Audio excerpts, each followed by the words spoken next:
Hello friends, welcome to Ayush KSET NET online classes. ಇವತ್ತಿನ ತರಗತಿಯಲ್ಲಿ ಇಂದು ನಡೆದ ಬೆಂಗಳೂರು ವಿಶ್ವವಿದ್ಯಾಲಯದ PhD ಪ್ರವೇಶ ಪರೀಕ್ಷೆಯ ಕೀ ಉತ್ತರಗಳನ್ನು ಕುರಿತು ಚರ್ಚೆ ಮಾಡೋಣ.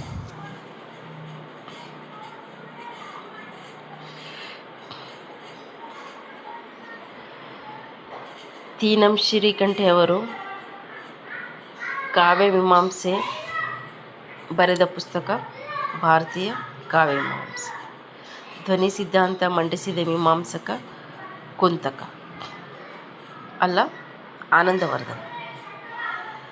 ಮಾನಸಿಕ ದೂರ ಅಥವಾ ಸೈಕಿಕಲ್ ಡಿಸ್ಟೆನ್ಸ್ ಸಿದ್ಧಾಂತ ಮಂಡಿಸಿದವರು ಎಡ್ವರ್ಡ್ ಬುಲ್ಲೋ. ಪರಂಪರೆ ಮತ್ತು ವ್ಯಕ್ತಿ ಪ್ರತಿಭೆ ಎನ್ನುವ ಸಿದ್ಧಾಂತ ಮಂಡಿಸಿದ ವಿದ್ವಾಂಸ TS ಎಲಿಯಟ್. ಕನ್ನಡದಲ್ಲಿ ಲಭ್ಯವಿರುವ ಮೊದಲ ಕಾವ್ಯಮೀಮಾಂಸೆ ಎಂದು ಗುರುತಿಸಲ್ಪಡುವ ಕೃತಿ ಕವಿರಾಜ ಮಾರ್ಗ. ಕನ್ನಡ ವಿಶ್ವವಿದ್ಯಾಲಯ ಪ್ರಕಟಿಸಿದ ಕರ್ನಾಟಕದ ಕೈಫಿಯತ್ತುಗಳು ಪುಸ್ತಕದ ಸಂಪಾದಕರು MM ಕಲಬುರ್ಗಿ. ಯಾವ ಕಾವ್ಯ ಪ್ರಕಾರವನ್ನು ಸುನೀತ ಎಂದು ಕರೆಯುತ್ತಾರೆ? ಸಾನೆಟ್ಟುಗಳು ಅಥವಾ ಅಷ್ಟಷಟ್ಪದಿ. ಪ್ರಕೃತಿ ದರ್ಶನ ಅಥವಾ ಪ್ರಕೃತಿ ಪ್ರೇಮವನ್ನು ಪ್ರತಿನಿಧಿಸುವ ಆಧುನಿಕ ಕಾಲದ ಸಾಹಿತ್ಯ ನವೋದಯ ಸಾಹಿತ್ಯ. ಇವರು ನವ್ಯ ಕವಿ. BC ರಾಮಚಂದ್ರ ಶರ್ಮ.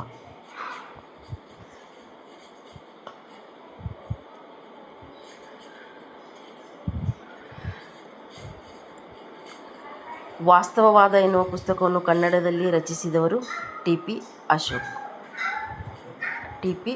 ಅಶೋಕ್.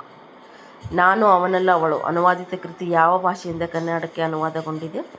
ತಮಿಳು. ರಾಮವರ್ಮ ಲೀಲಾವತಿ ಶೇಕ್ಸ್ಪಿಯರಿನ ರೋಮಿಯೋ ಜೂಲಿಯಟ್ ಕೃತಿಯು ರೂಪಾಂತರವಾಗಿದೆ. Simone de Beauvoir second sex ಕೃತಿಯನ್ನು ಕನ್ನಡಕ್ಕೆ ಅನುವಾದಿಸಿದವರು doctor HS Shrimati. ML Srikantagowda ಅವರು ಅನುವಾದಿಸಿದ ಪ್ರಮೀಳಾರ್ಜುನೀಯಂ ಯಾವ ಕೃತಿಯ ಅನುವಾದವಾಗಿದೆ? Mid summer night dreams. AK Ramanujan ಅವರ ಸ್ಪೀಕಿಂಗ್ ಆಫ್ ಶಿವ ವಚನಗಳ ಅನುವಾದ. ಕನ್ನಡ ಸಾಹಿತ್ಯ ಪರಿಷತ್ತು ಪ್ರಕಟಿಸಿದ ಕನ್ನಡ ಜಾನಪದ ವಿಶ್ವಕೋಶ ಸಂಪುಟಗಳ ಮುಖ್ಯ ಸಂಪಾದಕರು ಚಂದ್ರಶೇಖರ್ ಕಂಬಾರ್. ಫೋಕ್ಲೋರ್ ಪದವನ್ನು ಬಳಸಿದ ಮೊದಲ ವಿದ್ವಾಂಸ ವಿಲಿಯಂ ಜಾನ್ ಥಾಮ್ಸ್.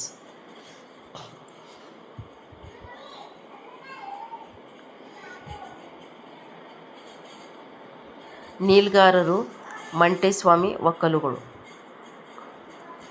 ಕೊರವಂಜಿ ಪಾತ್ರ ಶ್ರೀಕೃಷ್ಣ ಪಾರಿಜಾತ. ಕೈಫಿಯತ್ತುಗಳನ್ನು ಮೊದಲ ಬಾರಿಗೆ ಸಂಗ್ರಹಿಸಿದ ಪಾಶ್ಚಾತ್ಯ ವಿದ್ವಾಂಸ ಕರ್ನಲ್ ಮೇಕಂಜಿ.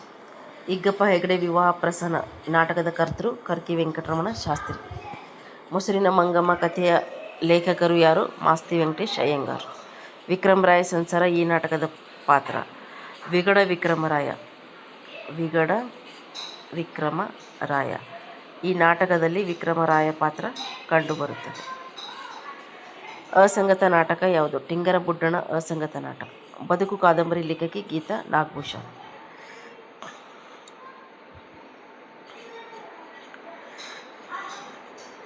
ಕಪ್ಪೆ ಆರಭಟನ ಶಾಸನ ದೊರೆತ ಸ್ಥಳ ಬಾದಾಮಿ.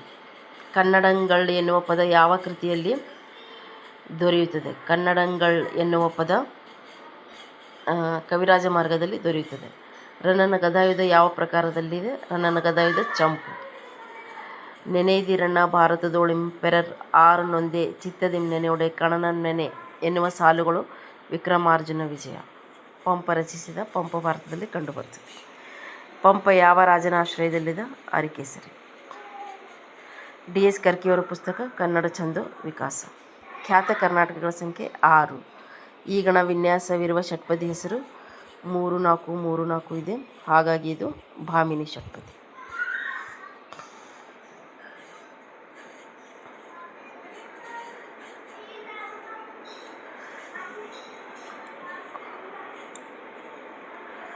ಕನ್ನಡ ಗ್ರಂಥ ಸಂಪಾದನೆ. ಈ ಪುಸ್ತಕದ ಕರ್ತೃ DL ನರಸಿಂಹಾಚಾರ್. ಪರಮಾರ್ಥ ಎನ್ನುವ ಹೆಸರಿನಲ್ಲಿ ಸರ್ವಜ್ಞ ವಚನಗಳನ್ನು ಸಂಪಾದನ ಮಾಡಿದವರು L ಬಸವರಾಜ್. ಸಂಶೋಧನೆಯಲ್ಲಿ ಪ್ರಾಥಮಿಕ ಹಂತ ಎಂದು ಆಕಾರಗಳ ಸಂಗ್ರಹವನ್ನು ಪರಿಗಣಿಸಲಾಗುತ್ತದೆ. ಸಂಶೋಧನೆ ಪರಿಕಲ್ಪನೆ ವಿವರಿಸುವ ಸಂಶೋಧನಾ ಕೃತಿಯನ್ನು ಬರೆದವರು M Chidananda Murthy. Kernel ಮೇಕಂಜಿ ಫ್ಲಿಟ್ rice ಮುಂತಾದರಿಂದ ರೂಪುಗೊಂಡ ಪ್ರಥಮ ಘಟ್ಟವನ್ನು ಆಕಾರ ಸಾಮಗ್ರಿಗಳ ಸಂಶೋಧನಾ ಘಟ್ಟ ಎಂದು ಕರೆಯಲಾಗುತ್ತದೆ. ಶಂಭಾ ಜೋಶಿಯವರ ಸಂಶೋಧನಾ ಕೃತಿ ಹಾಲುಮತ ದರ್ಶನ. ಸಂಶೋಧನೆಯ ಸಂದರ್ಭದಲ್ಲಿ ಇವರನ್ನು ವಕ್ತಾರ ಎಂದು ಕರೆಯಲಾಗುತ್ತದೆ. ಮಾಹಿತಿದಾರರನ್ನು ವಕ್ತಾರ ಎಂದು ಕರೆಯಲಾಗುತ್ತದೆ. ಕುಮಾರವ್ಯಾಸ ಭಾರತ ಡ್ಯಾಶ್ ಪ್ರಕಾರದಲ್ಲಿದೆ. ಷಟ್ಪದಿ. ಬಯಲು ಬಯಲನ್ನೇ ಬಿತ್ತಿ ಬಯಲನ್ನೇ ಬೆಳೆದು. ಇದು ಅಲ್ಲಮ ಪ್ರಭುವರ ವಚನದ ಸಾಲುಗಳಾಗಿವೆ.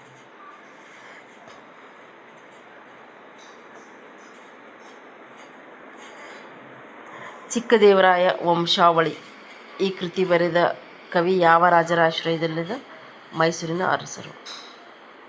ತಿರುಮಲಾರ್ಯ. ತಿರುಮಲಾರ್ಯ ರಚಿಸಿದ ಕೃತಿಯಾಗಿದೆ ತಿರುಮಲಾರ್ಯ. ಸಂಸ್ಕೃತವನ್ನು